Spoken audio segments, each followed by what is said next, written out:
کیا لفظ چھوڑنے سے طلاق ہو جاتی ہے؟ پشتو زبان میں اگر کوئی اپنی بیوی کے لیے چھوڑنا کا لفظ استعمال کرے تو کیا یہ صریح ہے یا کنایا؟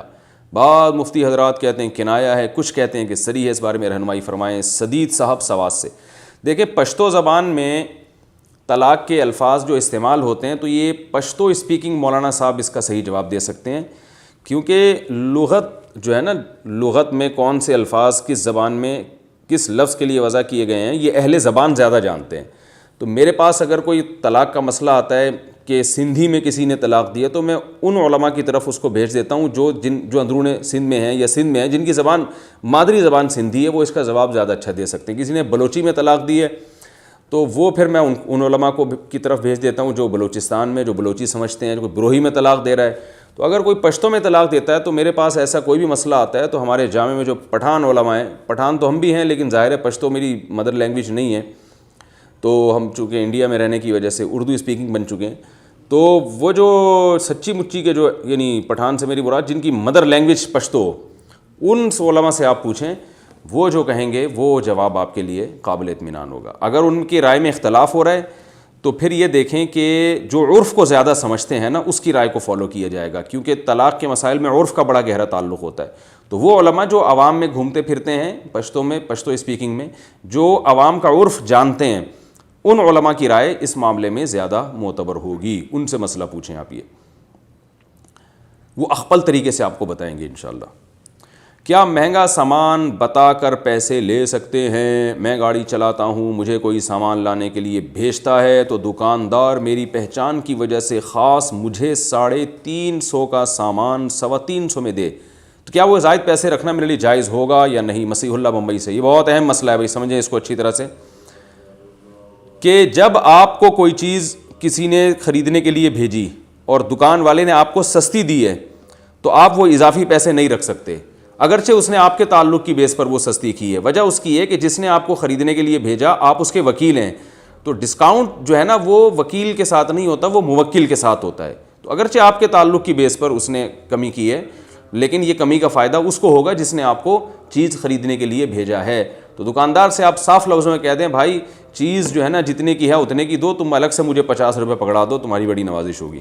بیوی کو سدھارنے کا طریقہ۔ میں اپنی بیوی سے بہت پریشان ہوں، وہ اکثر ذرا سی بات کو لے کر جھگڑا کرتی ہے۔ ہم ماں باپ سے الگ رہتے ہیں، شادی کو 5 سال ہو گئے ہیں اور 2 بچے ہیں، باقی سب سے اچھی رہتی ہے لیکن مجھ سے ہی جھگڑا کرتی ہے، اس بارے میں رہنمائی فرما دیں۔ جاوید خان بمبئی سے۔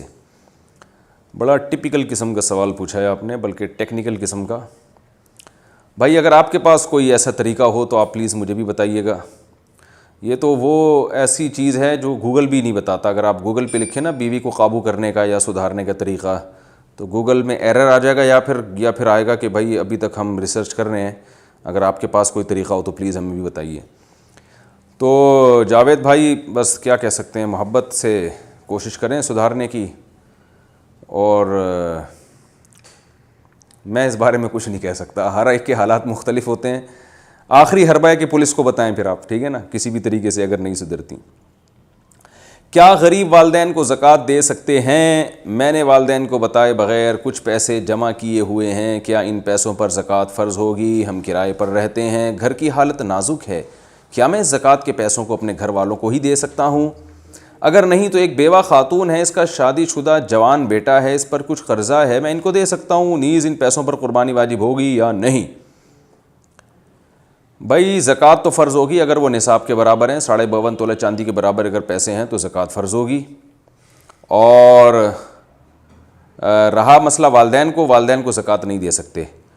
رہا مسئلہ کہ بیوہ خاتون کا شادی شدہ جوان بیٹا، تو بیوہ خاتون اگر مقروض ہیں، ان کے پاس سونا وغیرہ نہیں ہے جو زکوٰۃ کا ایک پورا نصاب ہے، 52.5 تولہ چاندی کے برابر رقم نہیں ہے، تقریباً پاکستانی حساب سے 40-50 ہزار کے درمیان بنتی ہے یہ، اور قرضے ورزے نکال کے اتنی رقم بنتی ہو، یا اس کا سونا بنتا ہو یا چاندی وغیرہ بنتی ہو، یا اضافی کوئی ایسی پراپرٹی ہے جو ان کے استعمال میں نہیں ہے، تو یہ سب چیزیں اگر نہیں ہیں تو پھر زکوٰۃ دے سکتے ہیں۔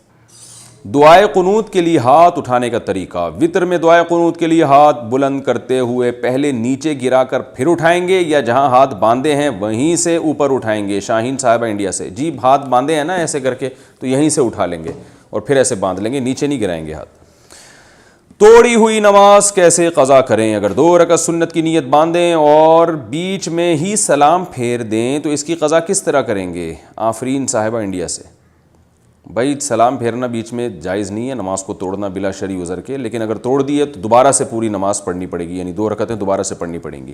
کیا شمال کی طرف ٹانگ کر کے سو سکتے ہیں؟ کیا شمال کی طرف ٹانگیں کر کے سونا جائز ہے؟ بنت عنایت ڈیرہ اسماعیل خان۔ جی بالکل جائز ہے، کوئی صرف قبلے کی طرف پاؤں کرنا بے ادبی ہے، باقی ہر طرف پاؤں کر سکتے ہیں۔ فون پر نکاح کیسے ہوتا ہے؟ اگر کسی لڑکے نے فون پر 2 گواہ کی موجودگی میں کسی لڑکی سے نکاح کیا اور لڑکی نے قبول کیا اور اس قبول کرنے والے کو دونوں گواہوں نے بھی سنا، کیا ایسا نکاح منعقد ہوگا یا نہیں؟ ثنا علی انڈیا سے۔ ایسے نکاح کے انعقاد میں علماء کا اختلاف ہے۔ راجح ہماری جو رائے ہے وہ یہ کہ اگر گواہوں دونوں طرف سے آواز سن رہے ہیں اور ان کو پتہ ہے کہ کون ہے، اچھی طرح سے پہچان ہے، اور پھر لڑکی میں یہ بھی ضروری ہے کہ وہ اگر نکاح کر رہی ہے تو غیر کفو میں نہ ہو، کیونکہ اگر غیر کفو میں نکاح کرے گی تو ولی کی اجازت بھی ضروری ہے، تو یہ شرطیں پائی جائیں گی تو نکاح ہو جائے گا۔ لیکن پھر بھی اس طرح سے نکاح کرنے کی اجازت نہیں ہے، کیونکہ اس میں علماء کا اختلاف ہے، اور نکاح جیسی ایسی اہم چیز کو اس اختلاف کی بھینٹ چڑھانا درست نہیں ہے۔ تو اس لیے فون پہ نکاح کرنا بھی ہو تو اس کا طریقہ ہے کہ وکیل بنایا جائے۔ فون پہ وکالت درست ہے، کسی کو وکیل بنا دیا دولہا یا دلہن نے، اور پھر وہ 2 گواہوں کی موجودگی میں، جو وہاں فزیکلی موجود ہونے چاہیے گواہ، ان کی موجودگی میں ایجاب و قبول کریں۔ یہ بالکل بے غبار طریقہ ہے۔ شوہر کو بتائے بغیر غریب رشتہ دار پہ خرچ کرنا، اگر بیوی شوہر کی اجازت کے بغیر اپنے غریب رشتہ دار یا والدین کو پیسے دے تو کیا اس سے گناہ ہوگا یا نہیں؟ خاتون۔ غریب رشتہ داروں کو اپنے خرچے پہ دے رہی ہیں پیسے، اپنے ذاتی پیسے، تو شوہر کو بتانا ضروری نہیں ہے، اور اگر شوہر کی پینٹ سے پیسے نکال کے دے رہی ہیں تو شوہر کو بتانا ضروری ہے۔ اس کی اجازت کے بغیر آپ 1 روپیہ بھی خرچ نہیں کر سکتی۔ اور شوہروں کو بھی چاہیے کہ جب پتلون اپنی کہیں ٹنگایا کریں تو پہلے جیبیں چیک کر لیا کریں۔ اور حدیث میں آتا ہے کہ جو عورت اپنے شوہر کی اجازت سے اس کے پیسوں سے صدقہ کرتی ہے تو عورت کو بھی پورا ثواب ملتا ہے اور شوہر کو بھی پورا ثواب ملتا ہے۔ شوہر کو تو اس لیے ملتا ہے کہ پتلون اس کی تھی، یعنی پیسے اس کے تھے، اور بیگم کو اس لیے ثواب ملتا ہے کہ وہ خرچ کرنے کا ذریعہ بنی ہے، اگرچہ پیسے اس کے نہیں ہیں۔ کیا 14 سال کے بیٹے کے ساتھ حج پر جا سکتی ہوں؟ میری مجبوری ہے کہ میں اپنے بیٹے کو اپنا محرم بنا کر حج کرنا چاہتی ہوں۔ اس وقت وہ 14 سال 3 ماہ کا ہوگا، اگر وہ اس وقت تک بالغ نہ ہوا ہو تو اس کا تو حج کا جو فرض ہے وہ ادا ہو جائے گا۔ جی ہاں ادا ہو جائے گا، کیونکہ لڑکا بالغ ہونا ضروری نہیں ہے، قریب البلوغ لڑکا بھی ہو تو وہ بھی محرم کی فہرست میں آتا ہے، اس کے ساتھ بھی حج کیا جا سکتا ہے۔ فرض کی تیسری چوتھی رکعت میں سورہ فاتحہ کا حکم۔ بنت فاروق قریشی انڈیا سے، اگر کوئی عورت فرض کی تیسری اور چوتھی رکعت میں سورہ فاتحہ پڑھے بغیر رکوع کر لیتی ہے تو کیا اسے نماز دہرانی پڑے گی؟ نہیں جی نہیں پڑے گی۔ فرض کی تیسری اور چوتھی رکعت میں کچھ بھی پڑھنا ضروری نہیں ہے، سورہ فاتحہ پڑھنا بہتر ہے، افضل ہے۔ اتنی دیر کھڑے رہے نا جتنی دیر میں 3 دفعہ سبحان ربی الاعلیٰ کہا جاتا ہے تو قیام کا فرض ادا ہو جائے گا، لیکن افضل یہ ہے کہ سورہ فاتحہ پڑھی جائے۔ اپنے آپ کو کیا اذیت دے سکتے ہیں؟ کیا اپنے آپ کو اذیت دینے کا گناہ ملتا ہے؟ بنت مسلم کراچی سے۔ بلا وجہ اپنے آپ کو اذیت دینے کا گناہ ملتا ہے۔ قرآن مجید نے اپنے آپ کو ہلاکت سے منع کیا، کیونکہ یہ بھی اذیت ہے۔ تو ایک آزمائش اللہ کی طرف سے ہوتی ہے، ایک وہ آزمائش جو انسان اپنے آپ کو خود اس میں ڈالتا ہے، تو اللہ کی طرف سے جو آزمائش ہو اس پہ ثواب ملتا ہے۔ اپنے آپ کو بلا وجہ آزمائشوں میں آپ ڈالیں گے تو یہ گناہ کا کام ہے۔ کیا اچھے اور برے نام کا اثر پڑتا ہے؟ بنت مسلم کراچی سے۔ کیا نام کا شخصیت پہ اثر پڑتا ہے؟ یقینی طور پر تو کہیں ہمارے علم میں ایسی کوئی روایت نہیں ہے، البتہ یہ حدیث سے ثابت ہے کہ جس کا نام خراب ہوا کرتا تھا آپ صلی اللہ علیہ وسلم ان کا نام تبدیل کر دیا کرتے تھے، تو نام کا شخصیت پہ اثر پڑ سکتا ہے، اس کا امکان ہے، لیکن یہ کوئی لازمی چیز نہیں ہے۔ اعمال کو زیادہ فوکس کرنا چاہیے اور نام بھی اچھا رکھنا چاہیے، برا نام رکھتے کیوں ہیں؟